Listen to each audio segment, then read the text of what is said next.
we doing? Doing good. How are you? Can you please tell us what's your name and what do you do? My name is Jose Ruiz. I am a retired Department of Education worker. What's your full name? Jose Luis Ruiz. I think when they asked me my Junior. full name, you got me with that one. I know another guy named Ruiz Jr. Yeah. He behaves like you. He looks like you are his father. Cool. Wow. I got a son out there somewhere, huh? Yeah, Anselmo Gustavo Ruiz Ah. Jr. He's a Ruiz too. Yo. Did he tell you his full name when you asked him? Because he doesn't like saying it. Yo, way back in the day, we would ask him, we could call you Sammy. He was like, nah.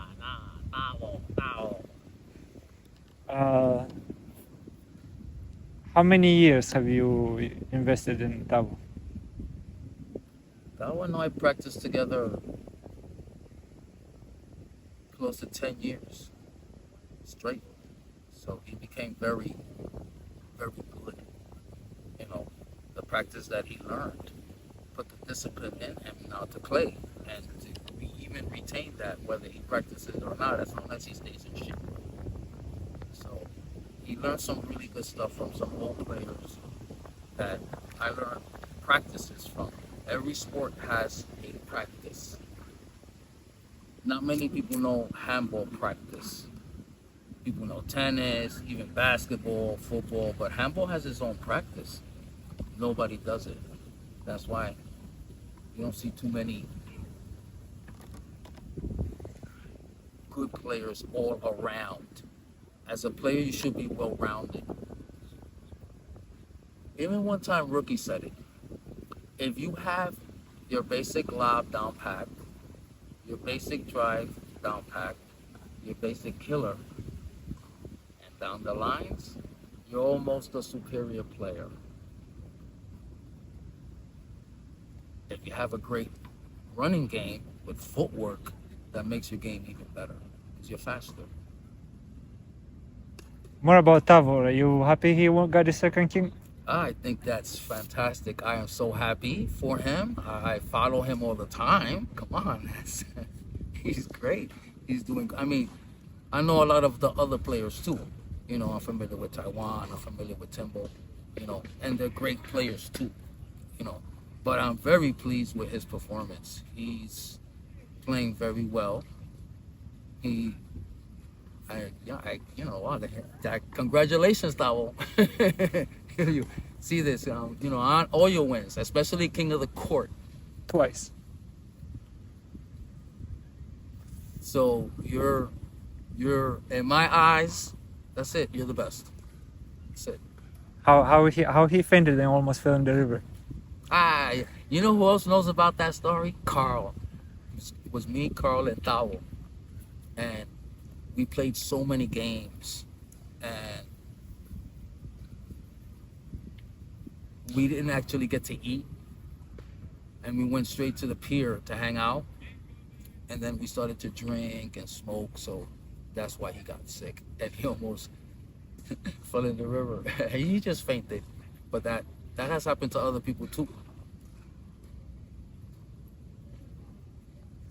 What skills have you taught him? What skills have you taught? What did you teach him? Teach us now also. With me, he learned all the basics really good. Learn how to drive. Learn how to kill the ball. Learn how to run, work out, stay in shape. Very important. You need enough limited weight training and then calisthenics. And he always rode bike too, so that made him a very good athlete because he stood in really good shape. And he has great coordination. That's another thing an athlete needs to have, that all develop. And Double had very good coordination, and that gave him very good accuracy to send the ball where he wants to. Any more stories about him? There's a lot. We had a lot of fun throughout the years. You know. You won a bunch of tournaments? Who, me and him? Yeah. No. I didn't. I was already too old. I didn't play with Tavo in tournaments. Gio? Gio, I know. Actually, I even know Gio even before Tavo. Gio's a little older, and I like his game too. Oh wow, his game is very versatile. He has a versatility with both his hands that, don't get me wrong, Tavo too has great two good hands. Okay, doesn't hardly miss the ball, but Gio has a versatility with them, a kind of, I don't know, a kind of sharpness or accuracy, you know, that's like unique to him. I've never seen anybody with that. There was maybe one other player that has something similar, and a lot of people, they should remember him, Emmett, a guy named Emmett.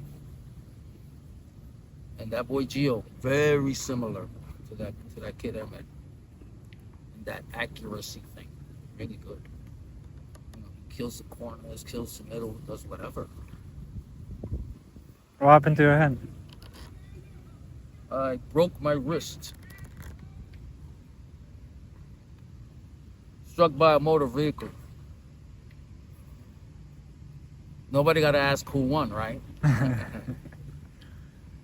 But yeah, I'm getting better. Soon I'll regain my powers and I'll be terrorizing these people again. Probably next year.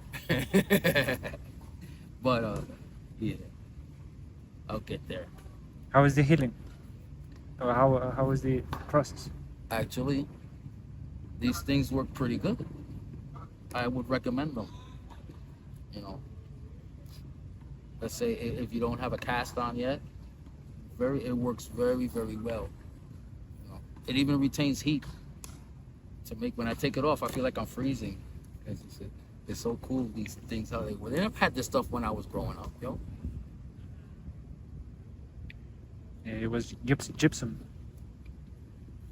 You got a cast, ugly ass, which it works in a way better because it's better for impact. This does the same thing, but it's not for impact. It's the only thing. You have to protect your hand more. You know? You look like you own a hawk, like for the hawk to come over. He didn't like it. My first one, he tore it up.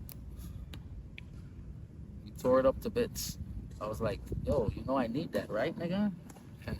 He just kept tearing it up, so I let him. How you got the hawk? He landed close to my window. And you befriended him? Yeah, I have pictures and everything, a little beast. He learned how to fly. He would fly to me, you know. It's all right for the time that I had him. Now he's free. How long you been playing this sport? Well, I played it on and off when I was younger. Not anything a lot, but then in my mid-20s, I got into it better. There was a man that I met, very good player. And a lot of people know him, and he was very good too. And his name was Angelo Marquez. And I started seeing games of that caliber, and Buddy, very good games. They should have recorded those games since we're phenomenal. But way back in the day, we had bulky stuff, not the new stuff we have up to date. But I saw really good games, and I learned a lot from just watching them. I was already competent. I was a very competent player, you know, but not a superior one.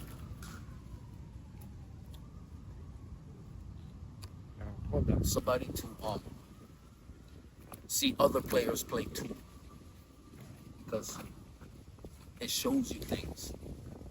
You know, once you become a good player, you can see, you can learn just from watching. Learn many things from watching. Why you like this sport? I like it. It's fast. It's furious. It's just exciting. You know, there's a lot of quick movements. You know, it's fast, especially when you're playing hard. It'll be a really fast game. I like it. I like the speed. I like everything about it. We're trying to make this an Olympic sport, and I want you to please sign the petition in the description of this video. Sure. One brick by brick, we're gonna build a wall. Build a wall then. That's what you're gonna do anyway. Well, brick by brick. I like that. But this is gonna unite us, it's not gonna divide. You're the editor. Hmm? Say you're the editor. So it's your video. You can edit it how you want, like I would. I would edit the video how I want. Well, when I interview, I never edit Why not? because I want to show people everything. In case I cut something, that means I'm trying to hide something. Not necessarily. You might actually make even the video better, depending on, you know, a video could be shorter and better or longer and better. It depends, you know, how you're interviewing. So that'll be up to you. I could do both. I could do one unedited and one edited. No, I'm just saying, no, you can do what you want with it. What I'm saying, I assume you would edit your videos. Most people do. I don't know. I'm just saying, I don't know how you operate. But I do know that a lot of people edit their videos. It's a normal thing to do. I'm not saying some people didn't. I have friends that didn't. Like, I have my, rest in peace, my old friend, we call him Big Man. He was 6'4", like Johnny's height, but denser, like this big hulking monster. We hung out with him when he was young, you know, better for protection. We would see him coming and just move to the sides. He was great, and really big guy. Great editor. He was so good way back then that he was editing VHS tapes and doing them flawlessly. So I would give him all my work and he would edit everything and make it so much nicer. I'm like, wow, you're really good with this. You should get a job in this. I would tell him, because the guy had talent in that shit, you know? And if you see him, you would think he's just a big, giant monster doofus but his photography skills were crazy. What was his name? It's funny thing, his name was Jose Colon. Another Jose. But we called him Big Man because he was such a really tall, big guy. Big, giant hands, you know? Yeah. But great photographer and a great editor. So I'm not saying that, you know, it's up to you. Yes. How, if you know how to edit good, if you don't, or, you know, that's a good thing to practice and get into. If you do it right, it will enhance your videos tremendously, man. But it's up to you. You know, that's your work. However you think your work is, that's how it should be. What do you think about this? Think about what? Marijuana? Well, I mean, I've been smoking for years, since I was young. I didn't smoke that much on the court when I was young. We used to play almost all day, and then at night in the evening we would smoke. So we didn't do much smoking on the courts, but once we finished, we used to smoke and drink like everybody else. Celebrate. Is it helping you with anything? What? The weed? Yes. Weed makes me bug out. Like, when you bug out is when meaning you're focusing on one thing. So sometimes if you smoke a little bit of weed, you get more motivated to do things. I know I do. I'll bug out. I want to work out, work out more. So that kind of like enhances a little bit, as long as you don't OD on it. You know, if you're smoking to the point you get dumb, you don't accomplish anything. But a little bit of it, yeah. Oh. What do you think of it? You see, because the camera is on you, I usually don't express myself. Well, what I think of it is a gift to humanity, for people to drink less pills. And one thing I'm very proud of is that my mom had a problem with her back, like and then she had a cast also on her hand. So I told her, we cannot do opioids. Like, there is a crisis, people get addicted. I want you to try to smoke this. And it was the pandemic, so I rolled her one. And because of the pandemic, she's like, George, can you roll me another one? So when I heard that, I was so happy. That is so cool because, all right, two reasons. Number one, she found an alternative that's not addictive medicine. And I think that's great because I feel the same way. I've had already bad incidents with painkillers. So my doctors don't even take any of them. So I don't take any painkillers. I deal with the pain as is. So weed does help. And I'm happy that she found something like that because it's hard, man. When you have pain, it's just, pain does a lot of things. People think that pain is just pain. No, pain raises your blood pressure. Pain, does a lot of things. And I know because I was taking so much pain medication that and also in a lot of pain regardless, because the pain medication can relieve all of it. My blood pressure went so high, I just burst. I started bleeding everywhere, That's why I'm saying I'm glad she got off of it. She did the right, and you did the right thing for her. You did a good thing for her. I also had a hip surgery, and when I had that, they also prescribed me the painkillers, and I didn't even go to the pharmacy to get one. For surgery, you take it. You know why? It's temporary. You take it for a lot of time. It'll help you with the pain. But after that, you shouldn't need it anymore. And that's the problem. People like it. They take it more. No. Take it for what the use is. When I had surgery, yes, I used the pain medication. And then I stopped. That's it. Don't abuse it. What profession you said you had? I was a counselor for the Department of Education. Actually, I started out as a teacher. Got my teaching license first. Then I went back to school and got counseling. And then I did that for the majority of my career. Didn't like teaching that much. They said I was good at it, but when something is not in your heart, you don't think you do it good. Even when people think you do. It's like you, right? If you feel you're not doing something good, even when somebody tells you, oh, you're good at that.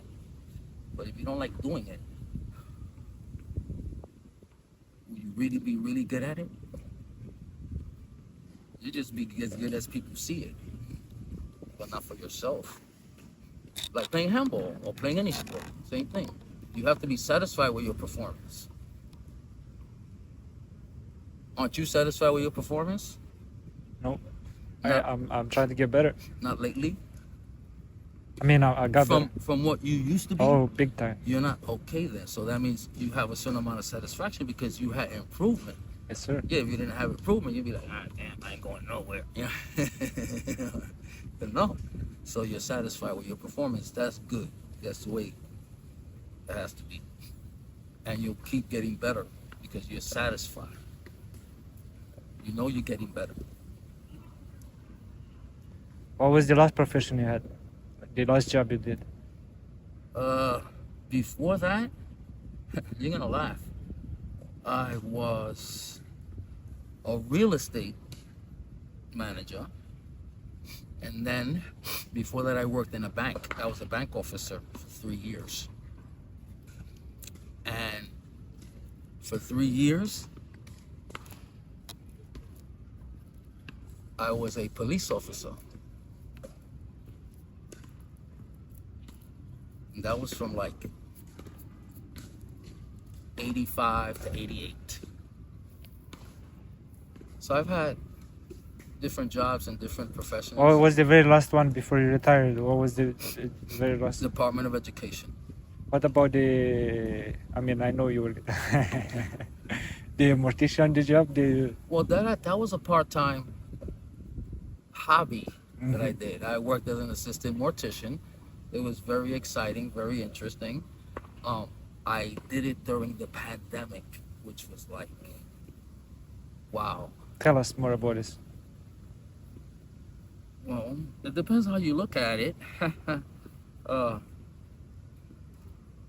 I was used to picking up bodies here and there, you know, but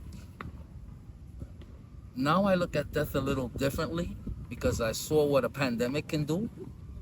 And I just saw so many bodies, yo. It was crazy. I've never seen anything like that. Every hospital in the city that I went to all these hospitals, my man. Mount Sinai, Lenox Hill, name it. Like West Side, East Side, New Jersey, Pennsylvania. It's just every hospital had trailers of bodies going all the way around the blocks. Trailers full of dead bodies. I would walk into a trailer, 30, 50 bodies, dead bodies. I was like, I'll go into another one. Thousands of people dead around hospitals, all hospitals in the city. See, everybody was on lockdown, so you don't really see that. See, but I had to travel. And when you work as an assistant mortician, you get to know a lot. You get to know a lot of people with different customs and actions because, I've had to go to different embassies because bodies get shipped to different parts of the world, different countries. So you have to deal with people on an international level. I've been to the Israeli embassy, so many times. Christ. It's like all those bodies are always shipped. So it was crazy dealing with all that death. I never saw so much death. It was insane. I was like, people just to see it on, on TV. You would have seen it live.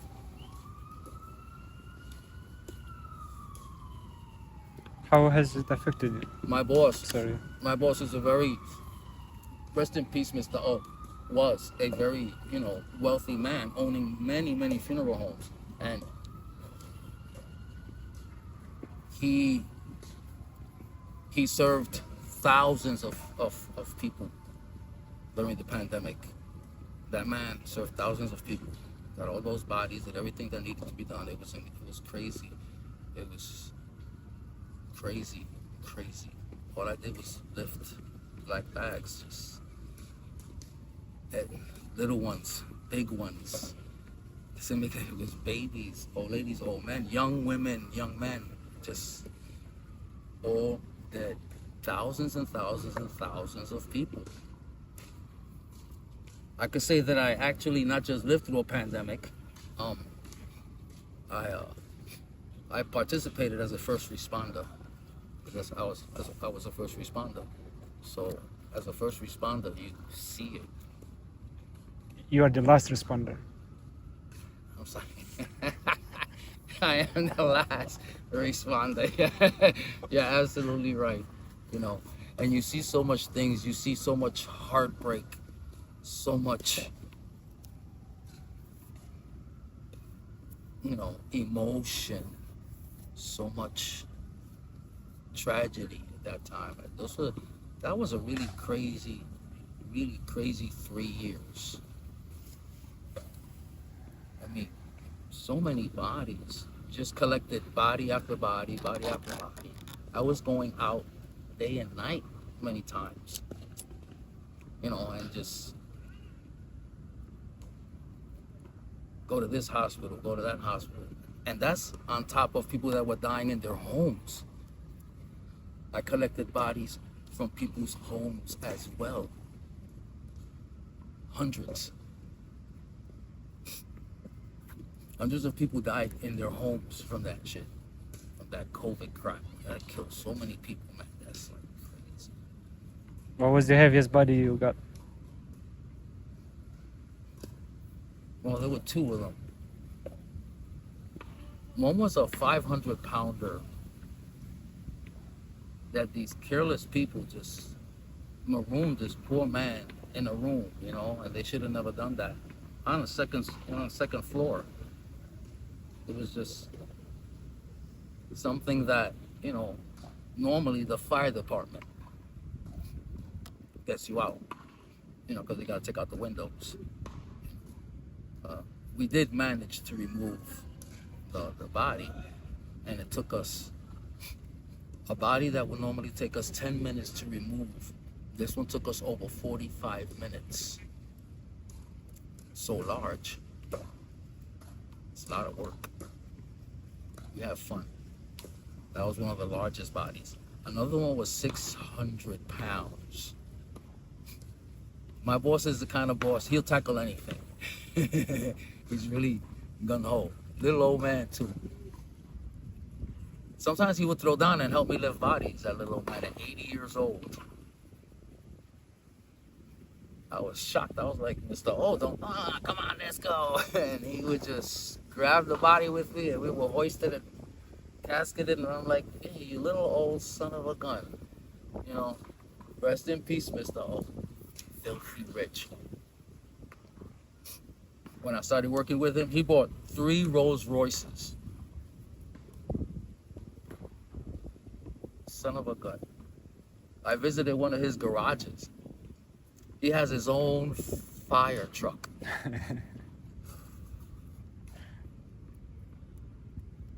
So, I mean, he has his own fire truck, he has his own bus, whatever, you know, you're rich. So I was like, and Anthony's telling me, you know, watch it, you know, this is his stuff. I said, listen, get the hell out of here. I started, you know, playing with his toys. He had several Ferraris. Several? Maserati, 3 Alfa Romeos. I couldn't pass that up. I said, I don't care. Tell him he could fire me. Tell him I play with his toys. I told him myself. I said, Mr. O, he tells me, oh, he took you to one of my, because he has several garages where he keeps his stuff. He said, oh, he took you to my garage. I told him not to take nobody there. I said, too late. Too late, Mr. O. And Anthony turned on the Rolls Royce. And he didn't know how to turn it off. You know, and the car was on, and we're like, yo, we gotta go. We gotta go back to work. And it was a dilemma, but this is the sophistication of those things. The key itself, and I didn't know. Regular key. It's like a regular damn key. It's incredible, the technology. The key is a fob. I didn't know. And you press the key. There's a little teeny tiny button where you press the key and it shuts the car off. I was like, man, look how this works. I was like, yo, that car cost $375,000. Son of a gun, had money like that. He just recently passed. His funeral, horse-drawn carriage. He planned everything. Beautiful. Now his daughter, my friend, she's a sweetheart. Michelle. I used to call her Miss Michelle. I think now I gotta call her Lady Michelle. She inherited a lot. Vast swaths of real estate that the man owns. He owns buildings all over the city. He owns. She's set. You know what's funny? Wow. I mean, rich people are funny.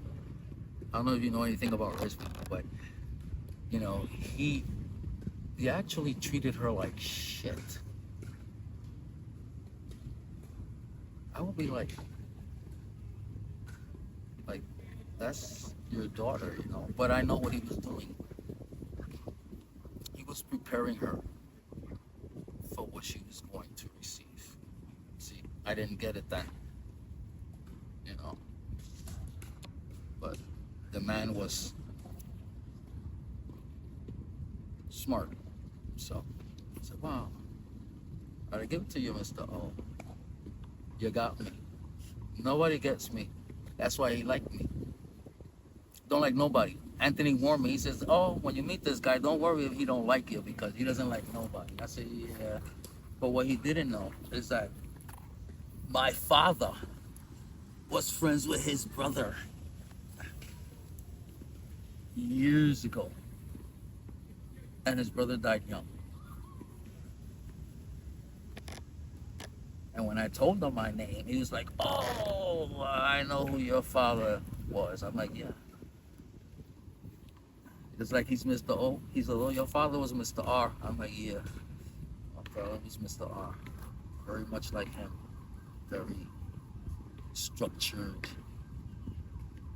disciplined, and militant. It was the military? Yeah. My father served on the Intrepid. Told you, let's go there. I forgot, yo. Good. I like that. I've been there. Been there many times. No, I mean like the background. Yeah, I love it. I'm gonna put it. I'm gonna edit the video. I'm gonna put it. It's and mind you, that big thing. It's small compared to today's monsters. Today's monsters is probably more than 3-4 times bigger than that. And they hollowed it all out, so it doesn't have all the original stuff. But, you know, my father served on that boat. That was one of the few boats that survived, you know, the kamikaze attack because they were out at sea. They were returning to port. So they missed out on some boat. They did send their planes, but the ship itself stood out further. And now it's a museum. I'm like, oh, wow, my father served on that boat. I could be proud to say that. And we're Puerto Ricans. My father served in World War II. Proud of him. Proud of your father as well. Well, he's actually my grandfather, but I was raised with him. So, he's my father. So, to me, it's like, it's my father. It's like everything from my father. My father taught me how to hunt. Taught me how to fire firearms. I could use almost anything. He taught me how to gunsmith. I was his gunsmith, so I did everything for him. I prepared his ordnance to, you know, cleaning out and disassembling and reassembling all the guns. My father had a lot.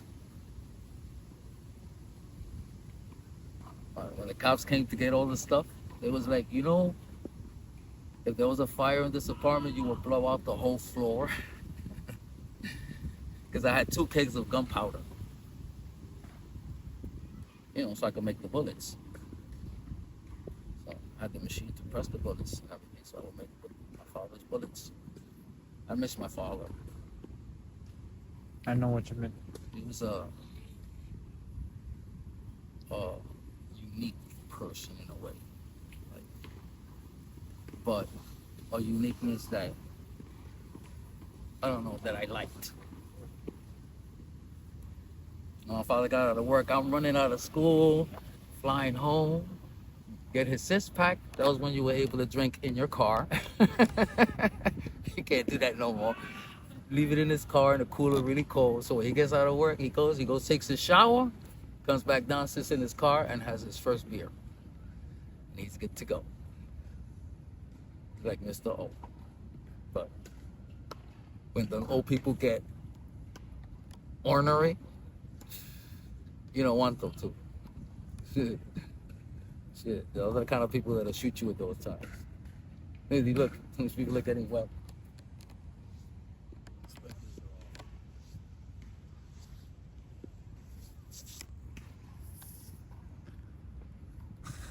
What do you like, Marvel or DC? I like both. You can talk about both. I like both. You know, they're both graphic enough. I think DC is a little bit more graphic than Marvel. But now Marvel has kind of like caught up. But I like them. I like how they make characters now. Make them a little darker. They're not wholesome and innocent the way they used to do them in the earlier time. What do you think?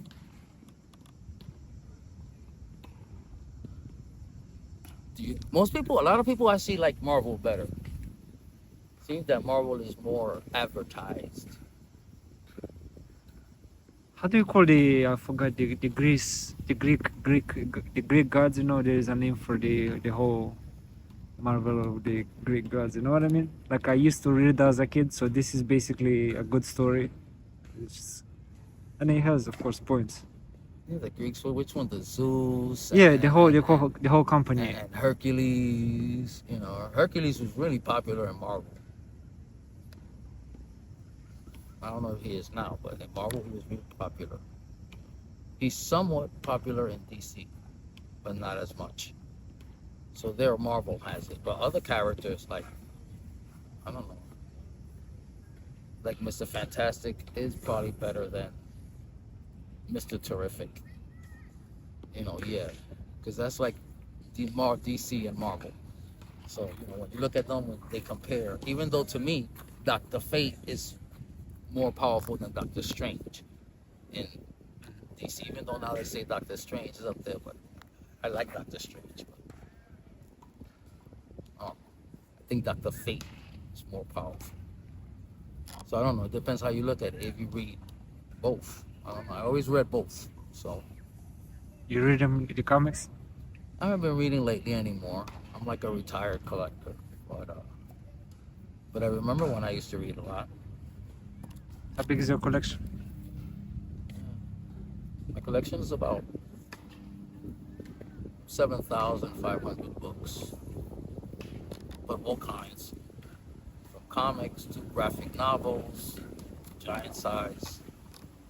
My collection is vast and varied. You read all of them? Sorry? You read all of them? Yes, I read every single one of them at least once. You always do. 7,500. Yeah, you know, it's a lot of reading involved. When way back in those days, I used to be sitting and reading comics before I played my games. Read a couple of comics, play, finish playing, read a couple of more. So we did that a lot. What from the stories you read, like what one was the most like tragic and one of the best things that happened, best scenes that you remember or sense? For Marvel, it was like the Secret Wars. That was like crazy at the time. And then for DC, which to me was also a little better because it was more graphic, was Infinite Crisis. Infinite Earth Crisis. And those two series were crazy. They were they redid them again. And even in Marvel, they did the Infinity Crisis. I don't know if you saw the movies. I did, yeah. Did you? Yes. I haven't, so I don't know. It's funny how a person that has the books never really saw all the movies. I don't know. No, I want to see the movies, and eventually I will. But it's just that since I already know what happens, and I already read it, it's like the books tend to be more, I don't know, how do I say this, more, not just graphic, but they explain more. They're more detailed. So, get a little bit more. You tend to be disappointed with movies. Like the Thor movies are not so good. Except maybe for the last one was a little better when they fought Hela. She's one of my favorite bad guys. First one is also good, I feel like. Yeah. First one was okay. But the rest I really don't like. And I saw like 2 of them. Spider-Man's 2. They have a bunch of those. Wow. Maybe I saw 2.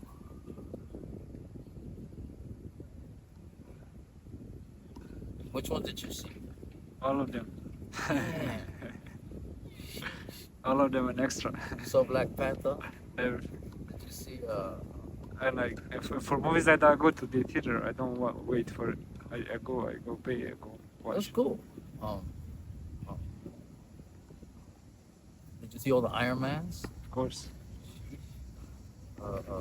Avengers? They have a bunch of those. Yeah. Doctor Strange. Yes. So that You see, when you say Doctor Strange and Doctor Fate, like now that you told me you haven't seen the movies, there is a movie where they put Doctor Fate. It was the Black Adam, and then they made him nothing. He was just killed easily. You know. oh, you see, well, Black Adam. That was one movie I saw. Mhm. So I wanted to see one of the DC ones since DC don't come out with as much as Marvel. So I said, let me check out one of the DC ones, and I saw the Black Adam one. They did it okay. In the books, he's brolic. Everybody's scared of him, so he's brolic. And brolic. Even Captain Marvel be like, oh man, we gotta watch it with this guy. Even Superman be like, we gotta watch it with this guy. He used to be Brolic too. Who? You. What?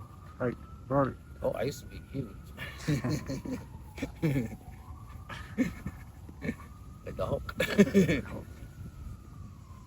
Oh, they got Hulk movies too. I saw the first one. Did you see all of those? The Hulk movies? Yes, I did. 'Cause I Yeah, saw- the very last one, the red one. Yeah, I saw the first one. Yeah, the one where the squares were moving on the screen. Like the camera style was different squares, all like a video clip. Oh, that's cool. Remember that one, right? No, I didn't see that one. I feel like that's the first I saw. I've seen. Ah, but I heard they got the red Hulk. Yeah, the Red Hulk, they wasted him. It wasn't a. Well, when you really look at it, who became Captain America now? Black Falcon, right? Yes. Shouldn't he be called Falcon America instead of Captain America? Come on. That's American Falcon. American. Good one. I don't know. Whichever one. All I'm saying is that's what they should have called them. And they have many Falcons everywhere. I will admit I like that the wings they gave him. Oh, yeah. Yo, that shit withstood the Red Hulk. He pounded that shit. Because I saw the commercial. The little clip they show you. Yeah. I was like, oh, the Red Hulk. And who's the Red Hulk? Richard Gere. Richard Gere. No, but who is he? Is he General Ross? Yes. I think he became the president. Okay. All right, so they kept it pretty much the way the Red Hulk is. So Ross is the Red Hulk. Yeah. Okay, that's cool. See, I just didn't see the movie, so I don't know. You've seen them. Oh yes. Did they make a brolic? Like a Green Hulk? Oh yeah. So can I ask you about the lobster situation? Lobster? The chemotherapy,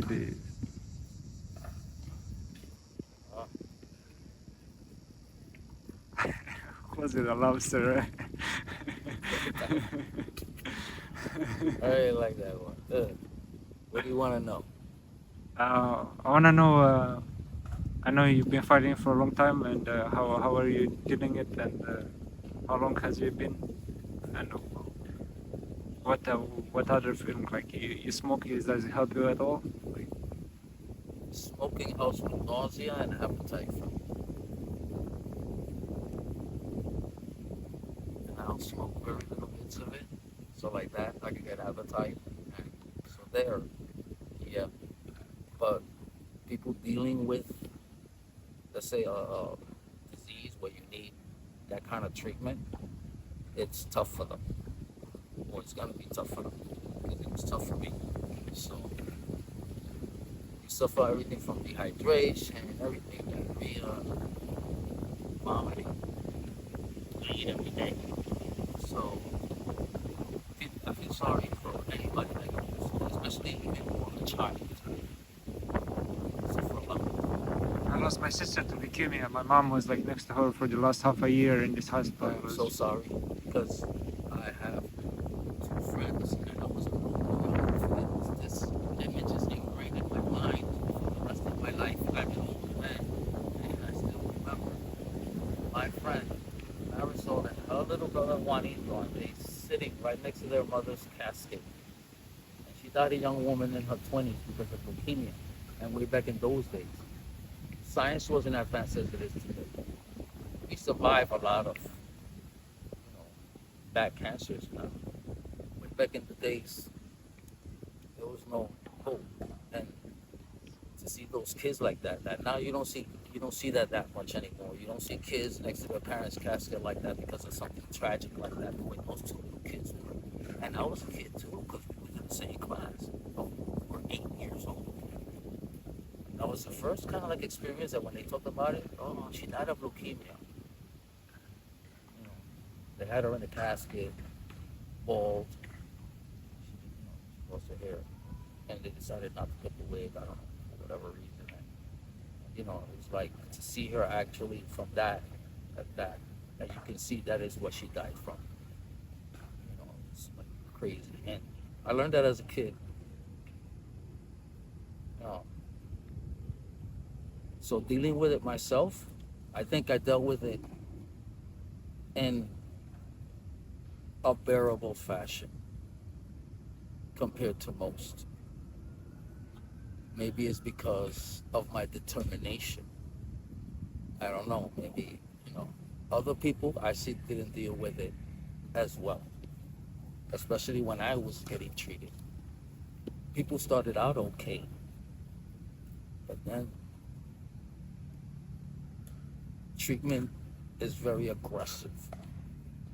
So some people, I saw a guy, 6'3", 260 pounds. 3 months later, the guy was 6'3", 140 pounds. That he even quit for a while. He said, "Oh, I gotta take a break," and stopped treatment. You see what I'm saying? Because he felt that he was just losing too much. And I tell them, dogs, you have to hang in there. That will save your life. And he just felt that it was just too strong for him. And funny thing is, I didn't see him back at the clinic again. Didn't come back. So some people even decide to just stop. And you know what's gonna happen if you stop. The last responder comes. Me.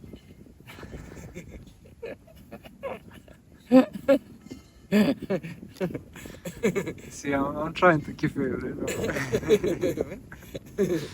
smile. Okay. I'm the one that's gonna be. I'm so sorry. I feel for you. I mean, it's just, wow.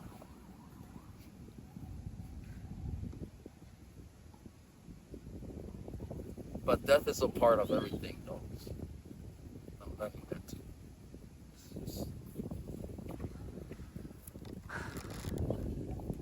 You know the life of the butterfly?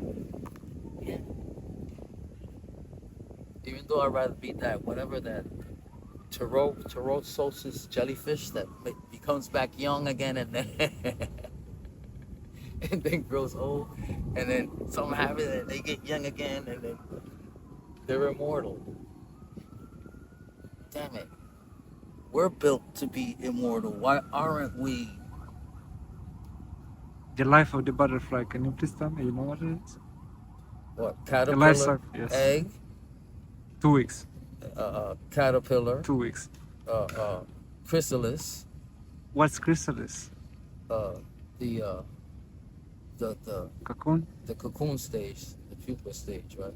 Cocoon stage, and then after that, right, the butterfly or the moth, whatever. So how come from the what's called the larva? What's the name of the first one? The caterpillar. The caterpillar. It becomes liquid and then it becomes a different being. Maybe when we die, we become a different being. Yeah. Or maybe the energy goes back to where it came from. It's all energy. Right? So just go back to where it came from. What do you think? I think we'll go straight up, like straight up, in the same instant. And then they say he goes to rest. I think that's when the work actually starts, because Making sure my bike is still over there. the rest is infinite. The life is finite, but everything else is infinite. Well, you know what? That's nice, but in reality, nothing is infinite. Only maybe God. He made even the universe finite. Everything ends. That's the law of entropy. Everything decays. Everything. There is art. The end of the universe is. That's why it's not infinite, because there's gonna be an end to it. All this hydrogen is gonna burn out.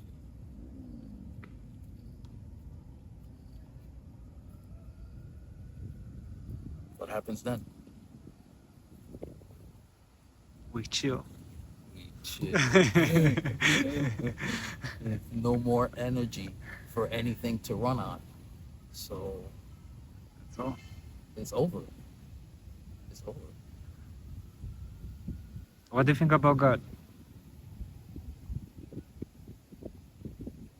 God is everything. Since he's everything, you are part of him. That makes you a God or not? In a way, yeah, but we're a part of everything. So, and God is everything. Everything. We don't even know how everything binds the way it does. And that's God, because there's a lot of things we don't know. Nature is actually smarter than we are. But God is everything. What do you think about people?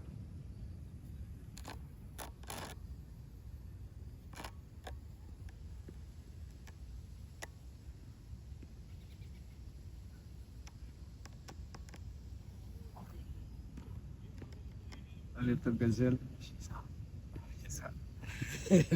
Anyway, edit that. Oh, you see, that's why I don't edit. You get it? Yeah, I like that. Cool. What do you think about people? Jimmy, I like people. Why you don't like white people? People are old. Yo, why you don't like white people? No, I'm okay with white people. You okay? My father, rest in peace, he was not okay with white people. All right. Let's So, talk. yeah, he felt he had his reasons. But it was just not that. It was just that they were just bad people. It was just bad people and good people. That's all. And he encountered some bad white people. So for him, he had that thing in him about not trusting, American whites, Anglos. He had that.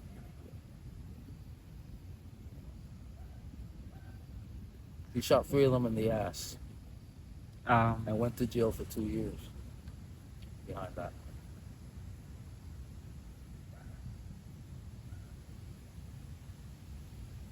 Why?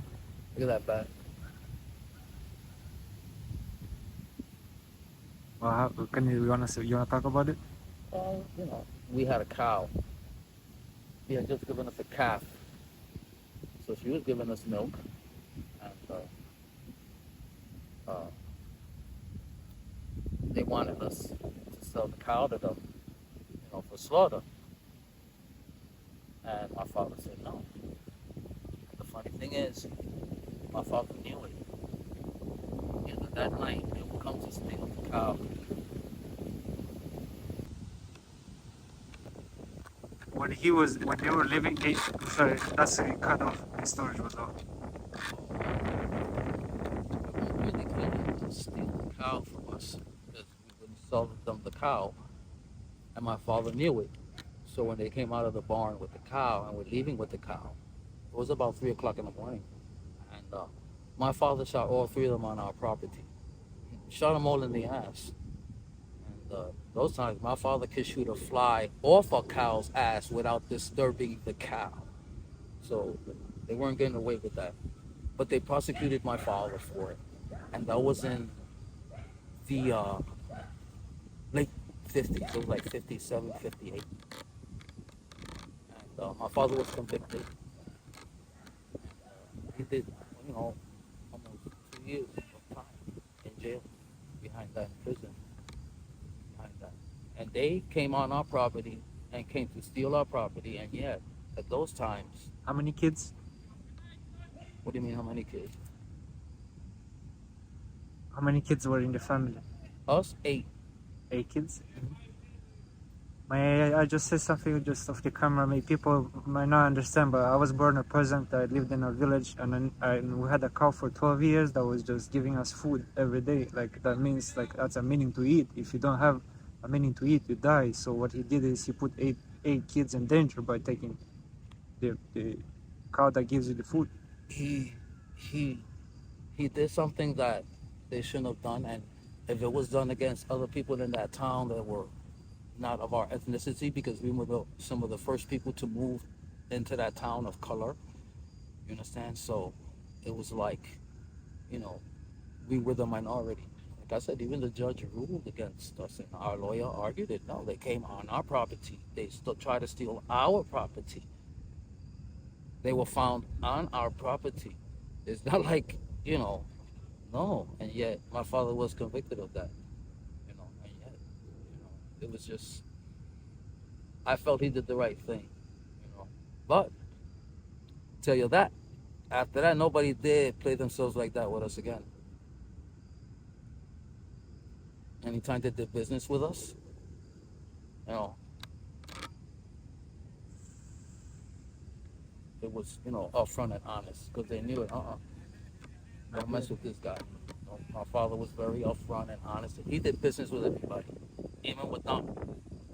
He would not have them socially, but he did business with everybody. Like I said, he had a little thing about the white butt.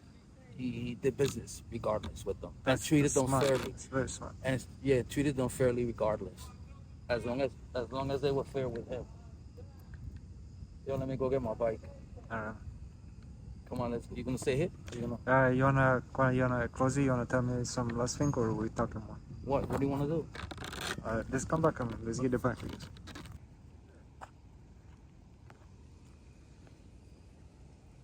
What? What shot is your best shot? We're gonna have to talk about that another time. All right, rain check. We need to rain, yo. Okay. I gotta get out of here. Rain I can't check. get this wet. Rain check. Thank you, man. Thank you for the conversation. No, don't worry. We'll do more. Thank you. Whatever I could give you. You kidding? You're cool. Johnny, you have anything to say? Oh, no, I'm bad with messages. I'm about to say just stay in shape, work out every day, and handball is life. Let's go. Yo. Thank you.